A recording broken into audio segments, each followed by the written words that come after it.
All right, so cruising along from there, like I said, looking more at the lines themselves now, and just kind of like being able to identify what a line would look like.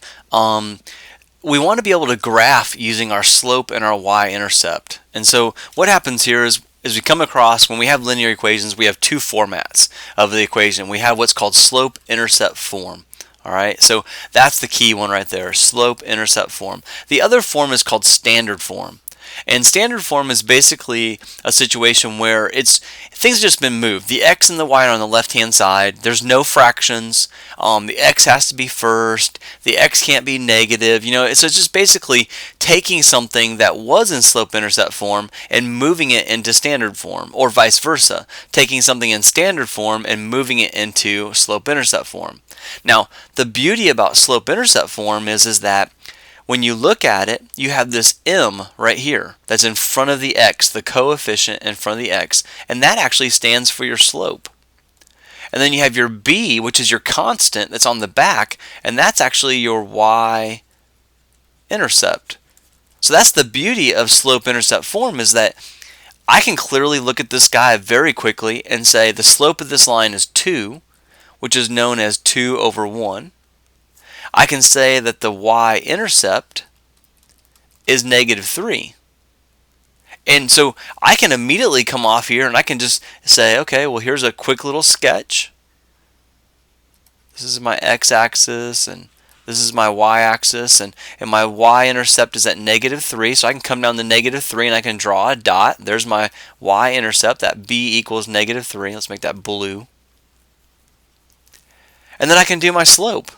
And my slope is, remember, rise over run. So I can rise positive 2, 1, 2, and I can run, and let me put a couple lines here, 1, 2, 3, 1, 2, 3. So I can rise 1, 2, I can run positive 1. I can rise 1, 2, I can run positive 1. So now, with that, I've done enough that I can take a straight line and I can connect those dots, and there's the equation of my line, y equals 2x minus 3. That quickly, if I'm in slope-intercept form. So the catch-22 is that if I'm in standard form, yeah, there's easier things that you can do. You can find your intercepts pretty quickly, but we want to focus on graphing using our slope and our y-intercept. So let me hit pause just for 1 second. I'll be right back. So, in previous sections, we looked at intercepts. I mean, so, you could technically, if you wanted to find the x-intercept, you could let y be equal to 0. And if you wanted to find the y-intercept, you could let x be equal to 0. And you could, plug those in and solve for each one of them. But instead, I want to put this thing into slope-intercept form, which means that I want to solve for y.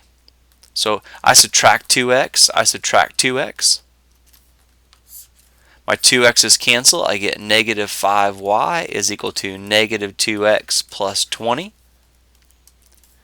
I divide by negative 5, I divide by negative 5, I divide by negative 5. Now, that might be a different technique than we've seen or used in the past, but I have specific purposes here. My y cancels, I need my 5 right here. So my two negatives create a positive, so there's my slope. And my positive and my negative create a negative, and there's my y-intercept. So now at this point, I can clearly say that my slope is 2 over 5, and my y-intercept is negative 4. So I can draw myself a rough sketch of a graph, and I can, 1, 2, 3, 4, 1, 2, 3, 4, 1, 2, 3, 4, 1, 2, 3, 4. So when you're doing this for inside of my math lab, what you'll do is you'll go down and you'll plot the y-intercept just like we've done each time, so negative 4. And then you do your slope. Remember, your slope is your rise over your run. So I'm going to rise 1, 2. I'm going to run 1, 2, 3, 4, 5. Then you can rise 1, 2, and you can run 1, 2, 3, 4, 5. And yeah, I'm just fudging it, but it just gives you the idea that that's how you count it off. Your rise over your run.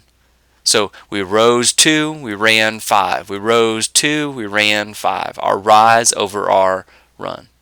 Alright, so that in that case here is basically taking a look at the types of linear equations in the two different forms and being able to graph or to work with them. Alright, let's throw one last concept on here, and that's the domain and range.